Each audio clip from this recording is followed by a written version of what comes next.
Capítulo 8. Os saudáveis efeitos do jejum. Quando vocês jejuarem. Mateus 6,16. Continuando o assunto das restrições alimentares, temos agora de abordar a questão do jejum. O que é exatamente o jejum? Cito a definição extraída de meu livro, A Cultura do Jejum. Aliás, a maior parte do conteúdo deste capítulo foi extraído e adaptado de lá. O jejum bíblico é, em essência, uma abstinência intencional de alimentos, visando a propósitos espirituais.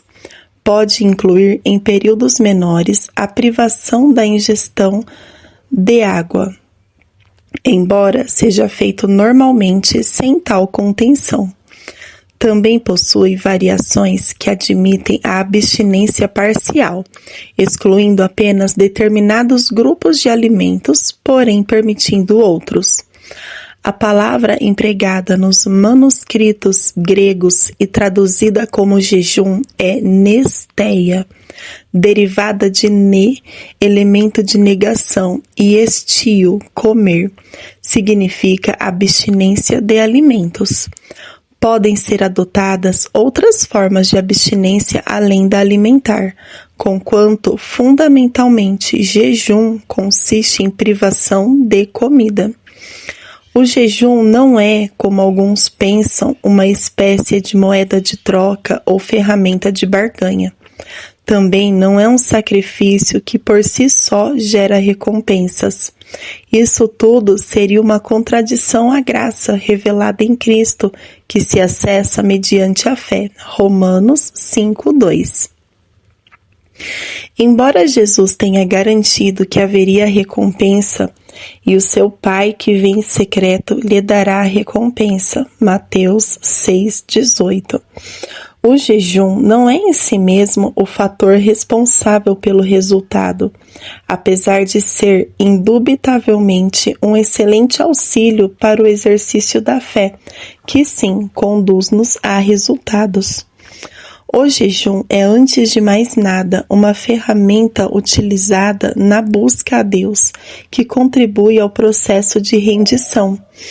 Ele potencializa a mortificação da carne e seus apetites, de modo a levar-nos a aspirar desimpedidamente pelas coisas celestes.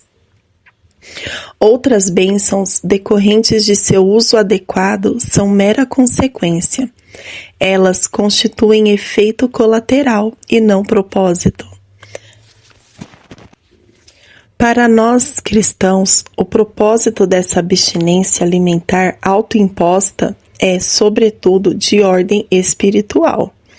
Isso significa que o jejum possui propósitos espirituais que nos levam a combiná-lo com oração e outras devoções, como adoração, além de leitura, meditação e estudo das Escrituras Sagradas.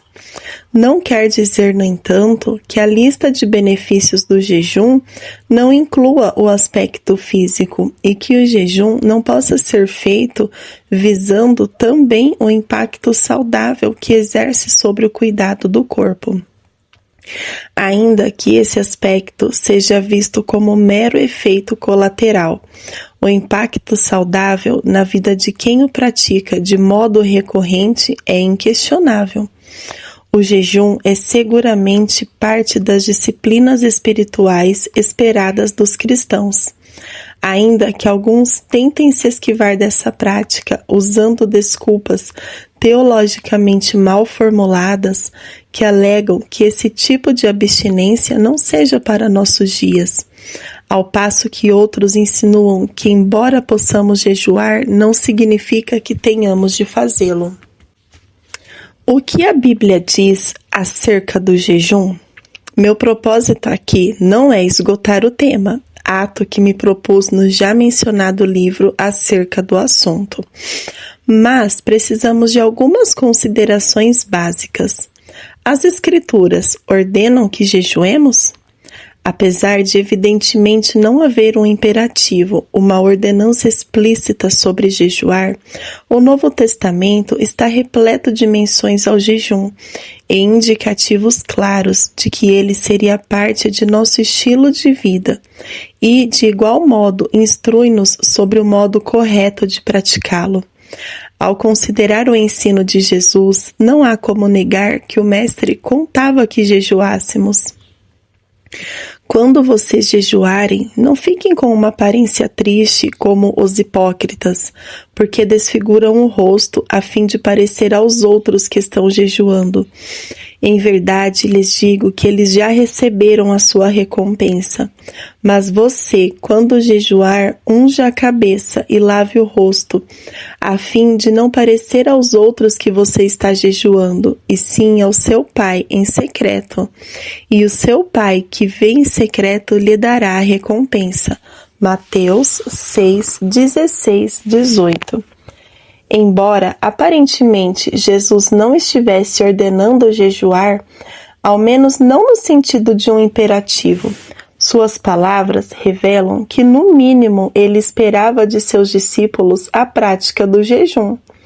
Cristo não disse se jejuarem, mas colocou ênfase na instrução sobre o jejum para quando o fizéssemos. E além de instruir sobre a motivação correta ao jejuar, ainda destacou que tal prática produz resultados. Como deduzir outra coisa diferente de que nosso Senhor manifestou clara expectativa de que seus seguidores jejuassem? Houve, convém observar, um momento em que questionaram a Cristo o fato de seus discípulos não jejuarem. Naquele tempo, era costume dos fariseus jejuar 2 dias por semana, Lucas 18, 12, às segundas e quintas. A resposta oferecida pelo Mestre é muito esclarecedora. Será que vocês podem fazer com que os convidados para o casamento jejuem enquanto o noivo está com eles? No entanto, virão dias em que o noivo lhes será tirado, e então, naqueles dias, eles vão jejuar. Lucas 5, 34, 35. Observe a afirmação de Jesus. Ele não disse ser contra a prática do jejum por seus discípulos, apenas enfatizou que se tratava de uma questão de tempo. Depois que fosse tirado do convívio direto com os discípulos, voltando ao céu, então eles haveriam de jejuar. Ou seja, quando Cristo falou sobre o jejum, não se restringiu somente àquele tempo, mas apontou para um período específico, quando estariam sem o noivo, a partir de sua morte e ressurreição. A declaração do Mestre, portanto, derruba por terra o argumento de que o jejum foi uma determinação exclusiva e restrita aos judeus da antiga aliança. Como negar, diante de tamanha clarificação bíblica, que o jejum seja algo que nosso Senhor espera de todos os seus remidos? Como negar que tal orientação tenha sido dada também à Igreja? Ou que a própria Igreja o tenha praticado desde o início da era cristã? Observe 2 registros bíblicos sobre a Igreja em Antioquia. Enquanto eles estavam adorando o Senhor e jejuando, o Espírito Santo disse: "Separem-me agora Barnabé e Saulo para a obra a que os tenho chamado." Então, jejuando e orando, e impondo as mãos sobre eles, os despediram. Atos 13, 2, 3. E promovendo-lhes em cada igreja a eleição de presbíteros, depois de orar com jejuns, os encomendaram ao Senhor, em quem haviam crido. Atos 14, 23. Assim como em Antioquia, uma igreja composta majoritariamente de gentios, encontramos novamente a prática da oração com jejuns em outras igrejas estabelecidas entre os gentios. Isso aponta para a cultura do jejum se estabelecendo além do ambiente judaico e não se limitando, portanto, à antiga aliança. Se alguém não quiser viver uma vida marcada pelo hábito de jejuar, é sua escolha, assim como também serão as suas consequências da negligência dessa disciplina. Entretanto, ninguém possui o direito de contrariar as Escrituras, afirmando que o jejum não é importante ou mesmo necessário. O que a palavra de Deus não define é a duração, o tipo e a periodicidade com que se deve jejuar. Isso significa que cada um decide como, quando e até quando, e de quanto em quanto tempo fará aquilo que ele tem de fazer. Há liberdade sobre a maneira de praticar o jejum. O jejum, no entanto, não pode ser tratado como opcional. É saudável ao corpo? Enquanto alguns são absolutamente contrários ao jejum, na discussão de ser ou não uma prática saudável, outros a defendem amplamente. Certa ocasião, o Dr. Aldrin Marshall, um médico amigo cristão que vem me acompanhando de perto em vários jejuns prolongados desde 2018, confidenciou-me: a verdade é que, na medicina, há muita discussão teórica e pouco laboratório prático. Não temos muitos estudos de caso, porque o jejum, especialmente o prolongado, tornou-se uma prática pouco comum.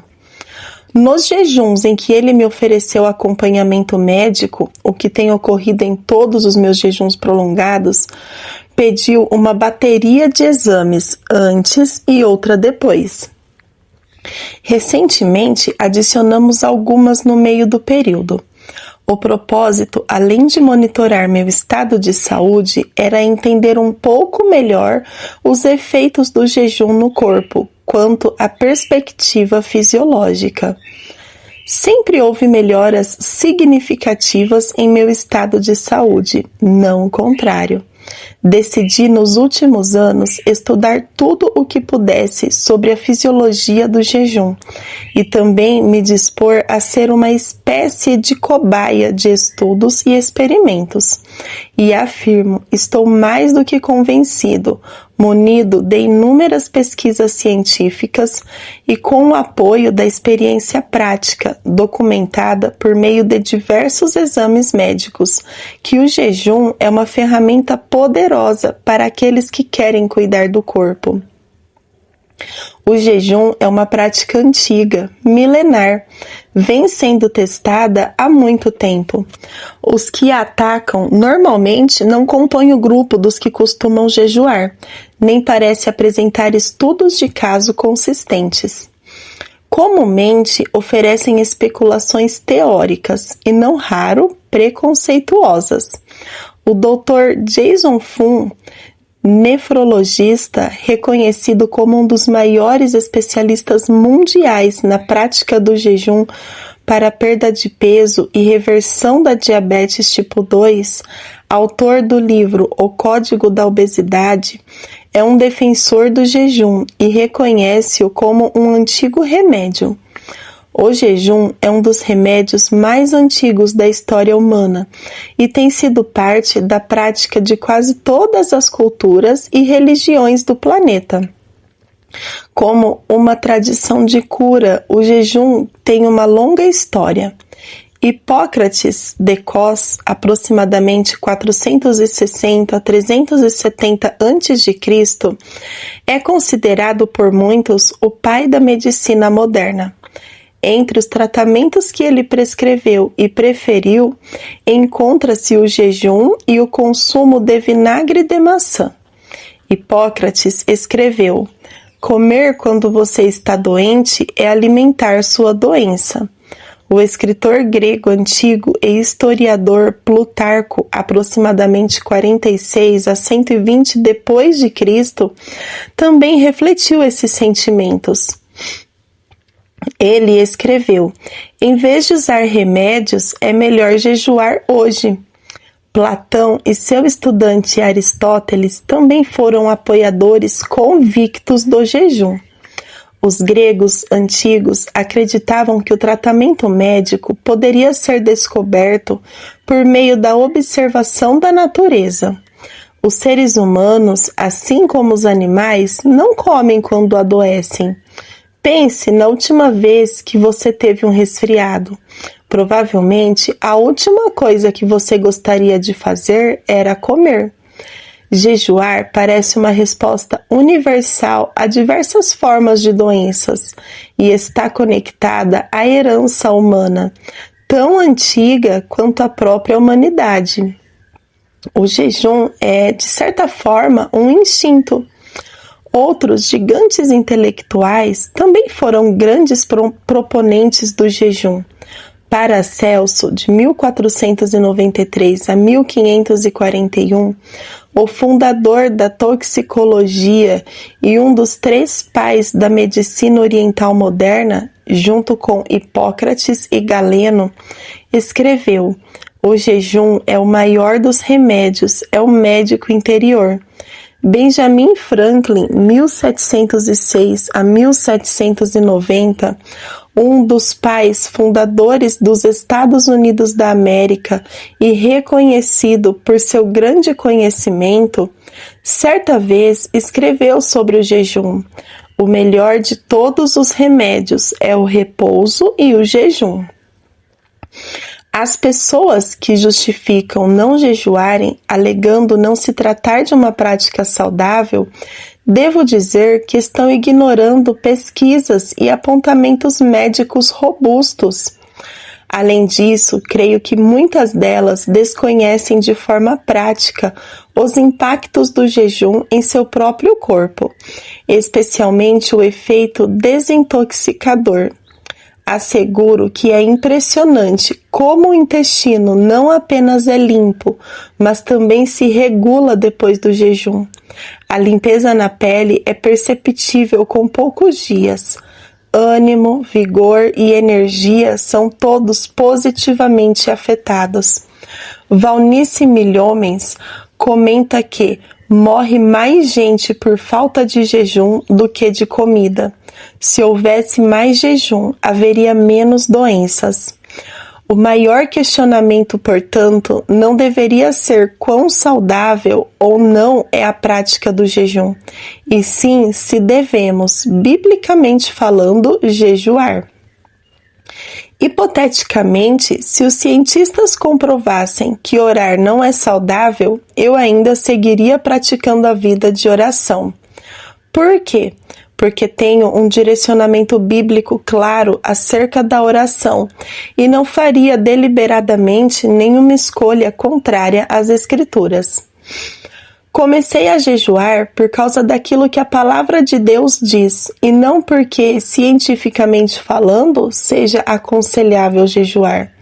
Não obstante, devemos concluir com o uso de uma lógica simples, que a mesma Bíblia que nos orienta a não destruir o corpo, o templo do Espírito Santo, não nos orientaria a uma prática não saudável.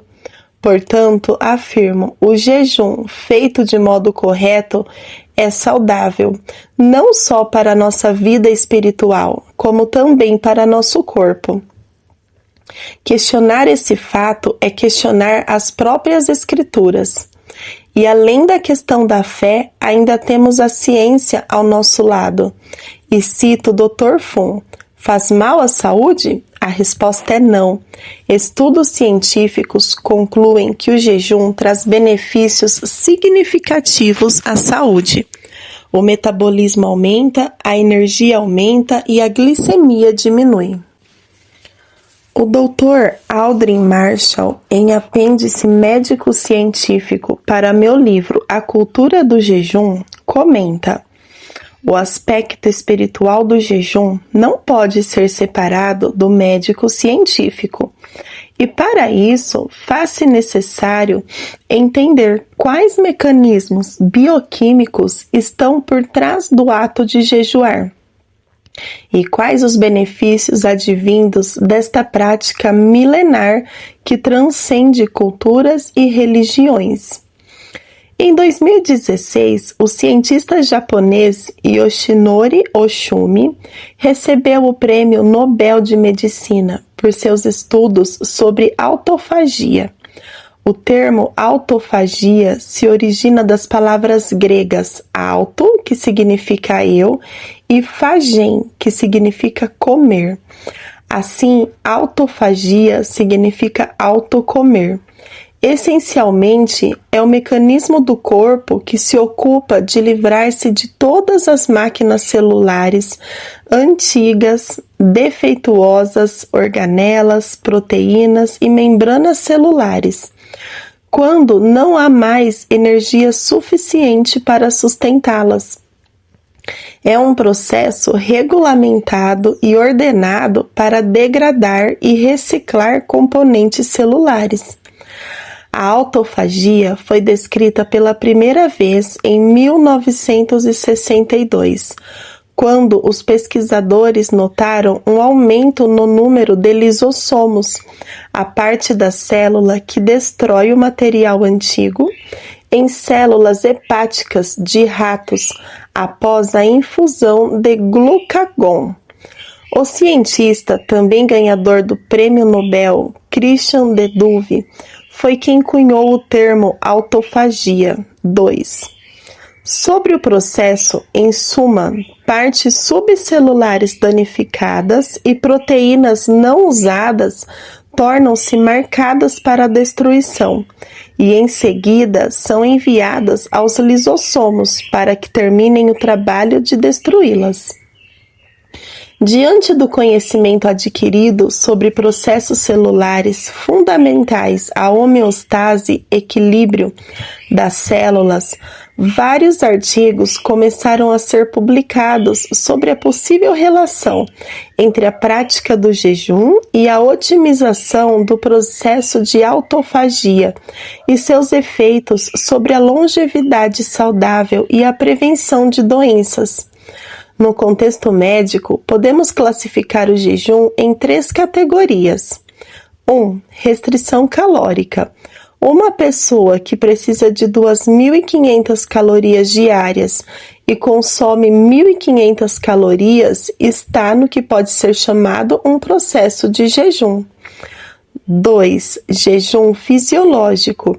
É aquele em que se passa pelo menos 12 horas sem consumir nada que tenha calorias, podendo ingerir água, café, chás ou chimarrão. 3. Jejum metabólico.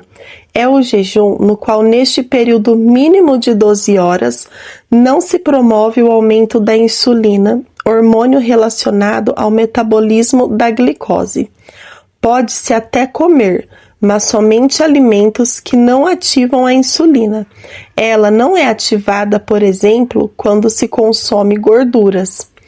Uma das estratégias utilizadas é o café Bulletproof, café com óleo de coco e manteiga, no qual o jejum fisiológico é quebrado, mas não o metabólico. Esse controle é importante porque a insulina elevada cria um terreno para inflamação. As descobertas das pesquisas apontam cada vez mais na mesma direção. Por isso, entendo ser importante compreender o que o jejum faz em nosso corpo, para além de seus evidentes resultados espirituais. Passemos a um resumo do aspecto fisiológico do jejum. A fisiologia do jejum. Muitos crentes têm receio do jejum, e digo isso por experiência própria.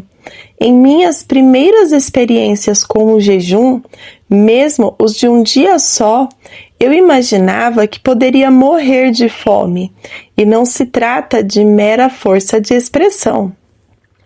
Com o tempo e a prática, os temores desapareceram. Constatei não apenas que não há ameaças ao corpo, salvo exceções que indicarei adiante, como, pelo contrário, há benefícios provenientes da desintoxicação promovida pela abstinência alimentar.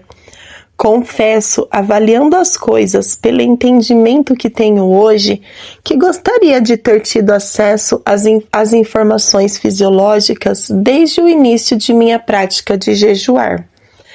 É necessário remover os medos provenientes da desinformação.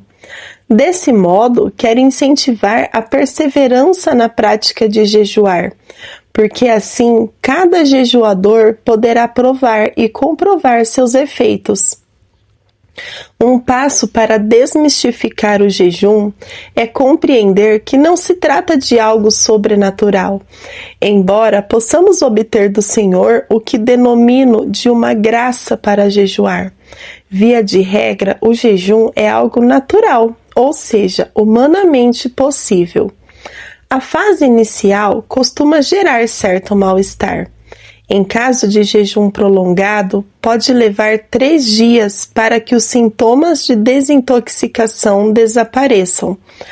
Tudo dependerá de quão saudável é a alimentação de cada um e se houve ou não preparo para esse tipo de jejum.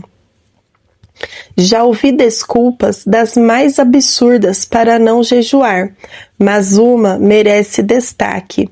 É que eu fico com fome, disse alguém. Respondi rindo. A ideia é justamente essa.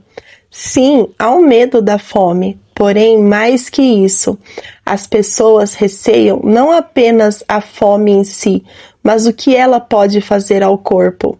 Por isso, é fundamental trazer à tona o aspecto fisiológico do jejum para que tal engano seja desfeito e o medo se dissipe. Para melhor esclarecer o ponto, citarei outra explicação do médico Jason Fung, extraída do livro O Código da Obesidade. O Dr. Fung possui larga experiência e também um belo laboratório de análise no tratamento a obesos e diabéticos do tipo 2, tendo como uma de suas principais ferramentas o jejum. Observe o que ele diz sobre o efeito do jejum no corpo humano. A glicose e a gordura são as principais fontes de energia do corpo. Quando a glicose não está disponível, o corpo se ajusta para usar a gordura sem qualquer prejuízo à saúde. A transição do estado alimentado para o estado de jejum ocorre em várias etapas. Alimentação. Durante as refeições, os níveis de insulina aumentam. Isso permite a absorção de glicose por tecidos como o músculo ou cérebro para uso direto como energia. O excesso de glicose é armazenado como glicogênio no fígado. A fase pós-absorção, 6 a 24 horas após o início do jejum, os níveis de insulina começam a cair. A quebra do glicogênio libera glicose para a energia. Os depósitos de glicogênio duram aproximadamente 24 horas. Gliconeogênese, 24 horas a 2 dias. O fígado fabrica nova glicose a partir de aminoácidos e glicerol. Em pessoas não diabéticas, os níveis de glicose caem, mas permanecem dentro da faixa normal. Cetose, 1 a 3 dias após o início do jejum. A forma de armazenamento de gordura, os triglicerídeos, é decomposta na espinha dorsal de glicerol e 3 cadeias de ácidos graxos. O glicerol é usado para gliconeogênese. Ácidos graxos podem ser usados diretamente para a produção de energia por muitos tecidos no corpo, mas não pelo cérebro. Corpos cetônicos, capazes de cruzar a barreira hematoencefálica, são produzidos a partir de ácidos graxos para ser usado pelo cérebro. As cetonas podem fornecer até 75% da energia usada pelo cérebro. Os 2 principais tipos de cetonas produzidas são o beta-hidroxibutirato e o acetoacetato, que podem aumentar em mais de 70 vezes durante o jejum. Fase de conservação de proteínas. Após 5 dias, altos níveis de hormônio do crescimento mantêm a massa muscular e os tecidos magros. A energia para a manutenção do metabolismo basal é quase totalmente obtida pelo uso de ácidos graxos livres e cetonas. Os níveis elevados de neuropinefrina, adrenalina, evitam a diminuição da taxa metabólica. O corpo humano é bem adaptado para lidar com a ausência de comida. O que estamos descrevendo aqui é o processo a qual o corpo é submetido para passar da queima de glicose em curto prazo para a queima de gordura em longo prazo. A gordura é simplesmente a energia de alimentos armazenada no organismo. Em tempos de escassez de comida, o alimento armazenado, gordura, é naturalmente liberado para preencher esse vácuo. O corpo não queima músculo para se alimentar até que todos os depósitos de gordura sejam usados. A verdade é que, em um jejum prolongado, só com água, por exemplo, a pessoa não está privada de alimento. O que acontece é uma troca do alimento externo por um alimento interno, as reservas de gordura do corpo. Deus não nos orientaria em sua palavra a uma prática que acarretasse danos ao corpo, e devemos crer na veracidade, autoridade e utilidade das Escrituras. De uma vez por todas, o assunto deve ser desmistificado. Ressalto que há exceções a considerar, mas destaco que as exceções não anulam a regra. Sempre oriento as pessoas a iniciarem a prática do jejum de forma lenta, embora também diga que a prática deve ser progressiva. Assim, você descobrirá por si só, na prática, a importância e os efeitos do jejum em sua vida espiritual e física, e ainda aprenderá quais são as respostas e os limites do seu próprio corpo. Os benefícios do jejum. Joseph Mercola, em sua obra Combustível para a Saúde, relaciona os confirmados efeitos positivos do jejum em nosso corpo e saúde. 1. Estabilização da glicemia. Ao não absorver calorias, os níveis de glicemia caem para os níveis normais de jejum, bem abaixo de 100. Eles também estabilizam quando o fígado começa a produzir glicose pelo processo de glineogênese, pelo menos em não diabéticos. 2. Redução dos níveis de insulina e melhora a resistência à insulina. Com a queda da glicemia, seu corpo não precisa liberar tanta insulina para transportar a glicose da corrente sanguínea para as células. Então, os níveis de insulina também caem e seu corpo se cura da resistência à insulina. 3. Descanso para o intestino e sistema imunológico. Com o jejum, o trato digestivo descansa e regenera sua mucosa. Além disso, o sistema imunológico não fica sob o estresse contínuo a se dedicar a um fluxo constante de antígenos alimentares, deixando-o livre para participar na regeneração dos órgãos. Além disso, jejuns breves provocarão a ativação das células-tronco para produzir novos glóbulos brancos, aumentando a imunidade. 4. Produção de cetonas. Como as cetonas fornecem uma fonte alternativa de energia, elas também preservam a massa muscular. E, claro, elas são uma alternativa necessária à glicose para o cérebro e o sistema nervoso central. 5. Aumento da taxa metabólica.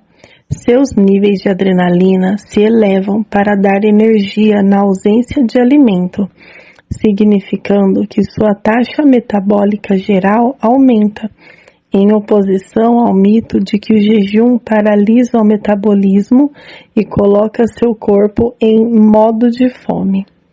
6. Limpeza das células danificadas. O jejum provoca a autofagia, uma rotina de limpeza natural usada por seu corpo para limpar resíduos celulares, incluindo toxinas, enquanto também recicla os componentes celulares danificados. A autofagia, ou comer a si mesmo, contribui com muitas funções importantes, ajudando suas células-tronco a reter a habilidade de manter e reparar seus tecidos, refrear a inflamação, desacelerar o processo de envelhecimento, diminuir o crescimento do câncer e otimizar a função biológica. 7. Diminuição da fome. Ao contrário da crença popular, uma vez adaptado ao jejum, suas sensações subjetivas de fome diminuem. Por quê? Em grande parte porque o jejum baixa os níveis de insulina e leptina e melhora a sensibilidade aos receptores de insulina e leptina. Essas duas melhorias metabólicas ajudam a mobilizar a oxidação das reservas de gordura e outros grandes incentivos hormonais à obesidade e doença crônica. 8. Perda do excesso de gordura corporal. Nos meus 30 anos de clínica prática, eu percebi claramente que o jejum intermitente foi uma das formas mais eficazes e fáceis de se livrar do excesso de gordura corporal sem perder a massa magra. Quando você passa por um longo período sem comer, você consome menos calorias gerais, significando que a composição corporal é naturalmente regulada para proporções ideais. 9. Redução dos níveis de hormônios que provocam o câncer. Fazer intervalos regulares na ingestão alimentar não só reduz os níveis de insulina e leptina, mas também o fator de crescimento semelhante à insulina tipo 1, IGF-1, um hormônio potente que age na sua glândula pituitária para induzir efeitos metabólicos e endócrinos poderosos, incluindo o crescimento e a replicação celular. Os níveis elevados de IGF-1 estão associados com muitos cânceres, incluindo o de mama e o de próstata. As células cancerígenas têm mais receptores para esse hormônio do que as normais. E a redução dos níveis de IGF-1 está associada com uma proliferação celular reduzida em muitos cânceres. O jejum também reduz os níveis das citocinas pró-inflamatórias, pequenas proteínas que também têm uma função na promoção do câncer. 10. Desaceleração do envelhecimento. Além de aumentar os níveis de hormônio do crescimento humano, o jejum diminui o acúmulo de radicais livres nas suas células, prevenindo assim o dano oxidativo a proteínas celulares, lipídios e DNA. O dano é muito associado com o envelhecimento e a maioria das doenças crônicas.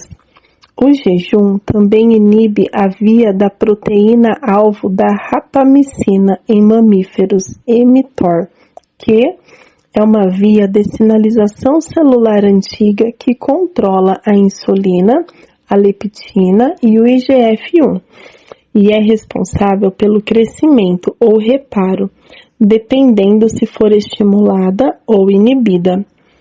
Inibir a mTOR é precisamente seu objetivo.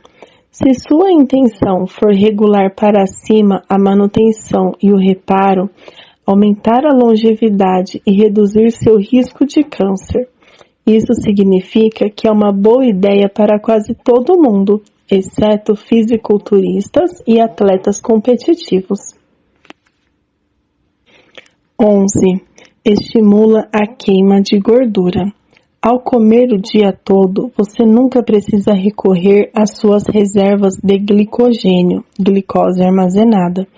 Quando você passa pelo menos 18 horas sem se alimentar, se você ainda não estiver queimando a gordura como principal combustível para seu corpo, ou 13 horas se estiver, as reservas de glicogênio no seu fígado se esgotam radicalmente. Nesse ponto, seu corpo é forçado a recorrer à sua reserva de gordura para ter energia. E aqui começa o estado da queima de gordura. 12. Proteção do funcionamento cerebral. O jejum também pode ter um impacto benéfico no seu funcionamento cerebral e pode até ser a chave para a prevenção da doença de Alzheimer e outros transtornos mentais crônicos. E o Dr. Mercola ainda acrescenta: outro benefício desse jejum é que você conseguirá passar horas sem uma queda de energia, porque a gordura fornece uma fonte de combustível contínua, ao contrário da glicose, que provoca picos de glicose, insulina, pontadas de fome frequentes e quedas de energia. Contraindicações. Há contraindicações ao jejum? O Dr. Mercola, estudioso e entusiasta do jejum em seus diferentes formatos, incluindo o jejum intermitente, que inclui mais comumente intervalos diários de 12 a 18 horas sem comer. Também apresenta algumas contraindicações do jejum que não podem ser ignoradas. Elas servem tanto para a prática do intermitente como também de jejuns maiores.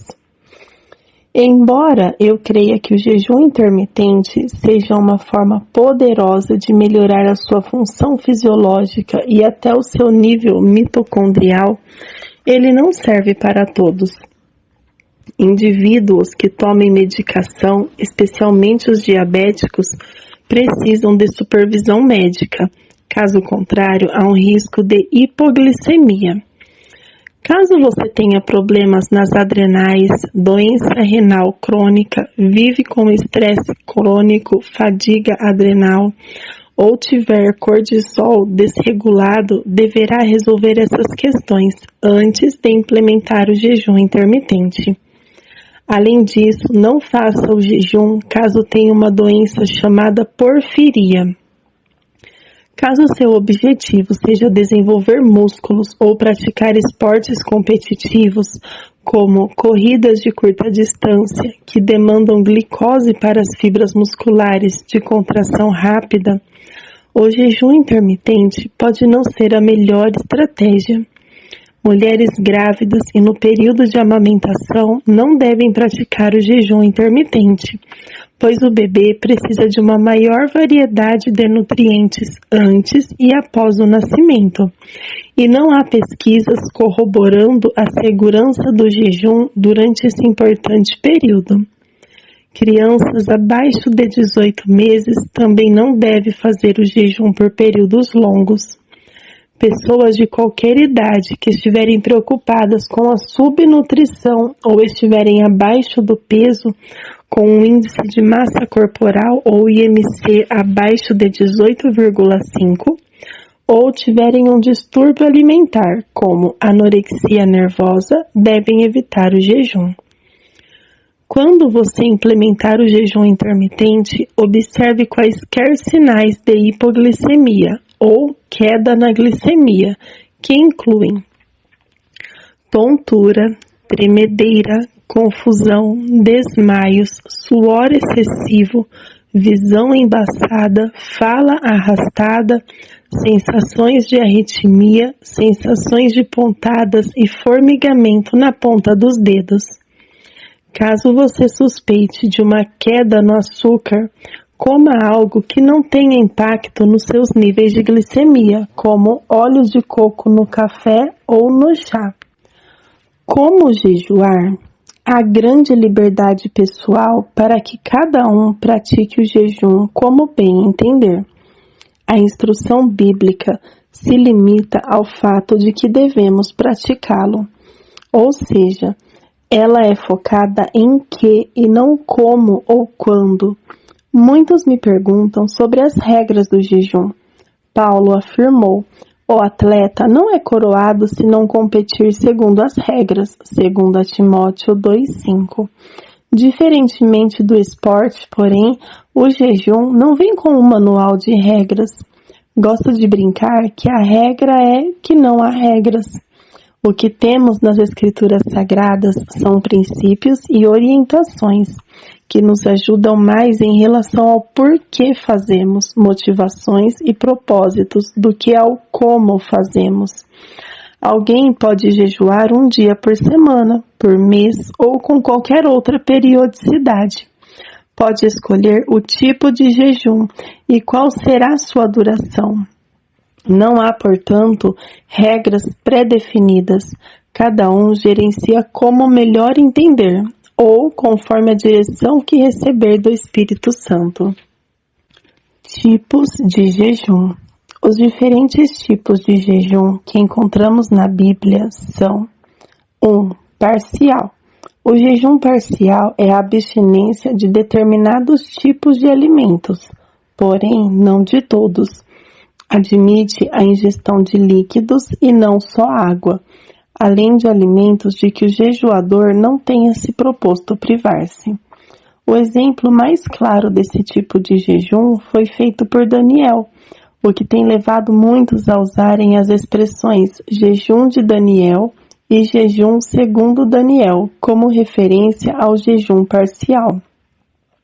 Naqueles dias, eu, Daniel, fiquei de luto por 3 semanas.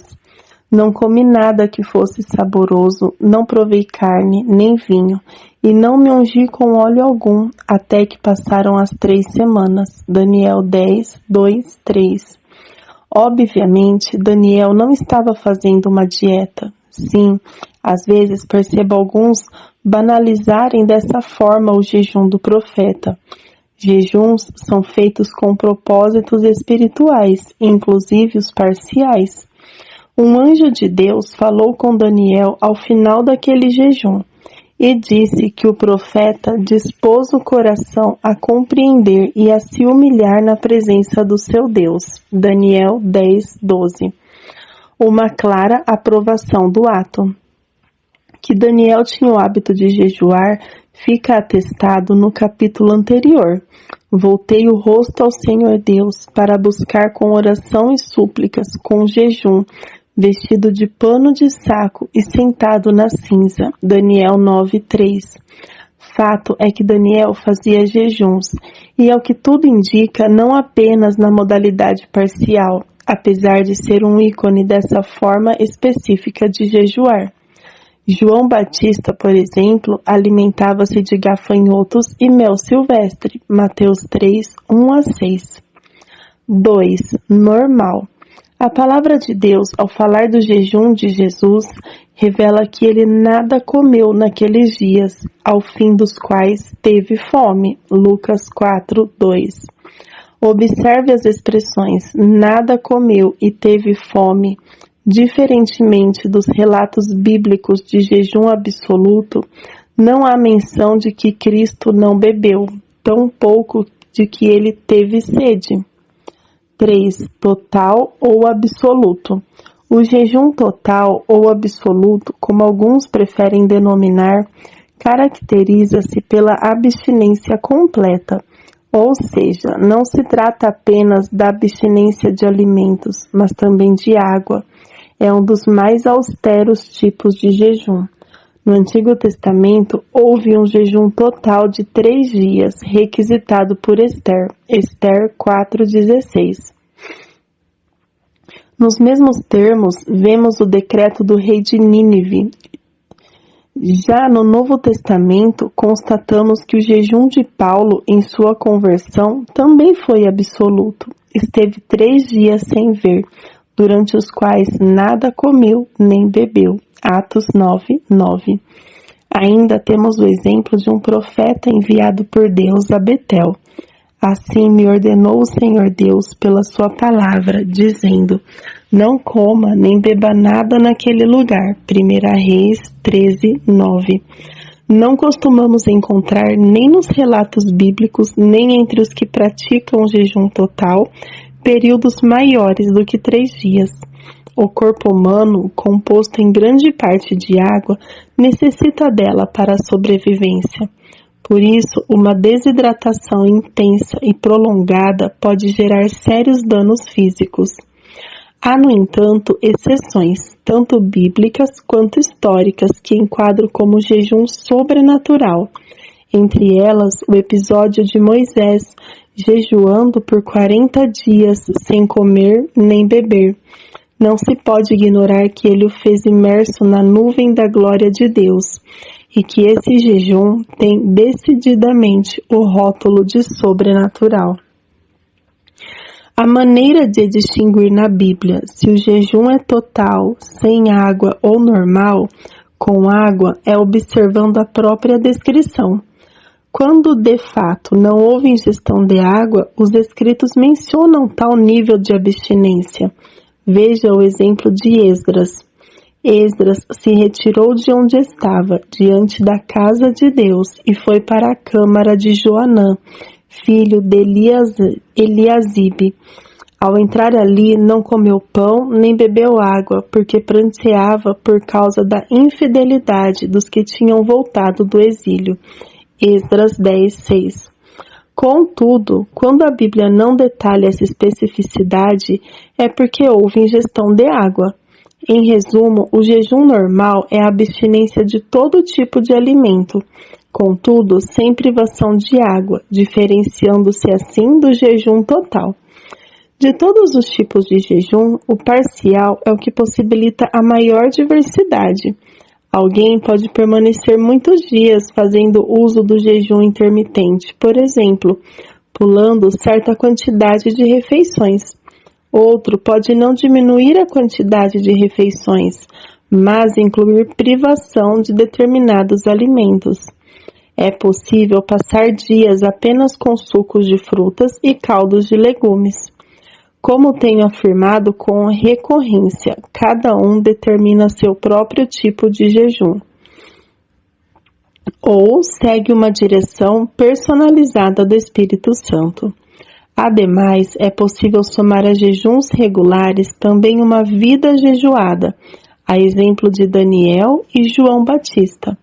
Trata-se de uma rotina de abstenção alimentar parcial, com benefícios patentes ao corpo e ao espírito. Duração. Quanto tempo deve durar um jejum? Como já estabelecido, a Bíblia não determina regras. Cada um é livre para escolher quando, como e quanto jejua. É possível, contudo, encontrar exemplos de jejuns com duração distinta nas Escrituras. Eles não necessariamente determinam a duração de nosso jejum, mas ampliam nossa perspectiva, principalmente acerca da possibilidade de jejuar por períodos maiores. Os exemplos bíblicos acerca dos prazos de duração são: um período do dia. Josué se prostrou com o rosto em terra diante do Senhor, depois da derrota em Ai, até a tarde, expressão que indicava o fim do dia. Apesar de o texto não explicitar o jejum, sua prostração com o rosto em terra, sem nenhuma outra atividade, sugere que houve jejum. Josué 7:6. Outro exemplo diz respeito aos israelitas, quando entraram em guerra civil com os benjamitas. Então todos os filhos de Israel, todo o povo foram a Betel, choraram, estiveram ali diante do Senhor e jejuaram aquele dia até a tarde. Juízes 20:26. Um terceiro exemplo é Davi lamentando a morte de Saul e Jonatas. Então Davi rasgou as suas próprias roupas, e todos os homens que estavam com ele fizeram o mesmo. Prantearam, choraram e jejuaram até a tarde por Saul, por Jonatas seu filho, pelo povo do Senhor e pela casa de Israel, porque tinham caído à espada. 2 Samuel 1:12. Alguns especulam que a expressão até a tarde signifique o ciclo do dia completo dos hebreus e não se trate de apenas uma parte do dia. Entretanto, tanto no caso de Josué como no Davi, o jejum foi decidido de improviso, ao longo do dia, depois da notícia recebida. Isso implica um jejum inferior a 24 horas. Um dia, o jejum do dia da expiação, como já vimos, acontecia em um dia consagrado ao Senhor e era observado por 24 horas. Levítico 16, 29 e 31. 3 dias, tanto o jejum de Ester 4:16, como o de Paulo, Atos 9:9, tiveram essa duração.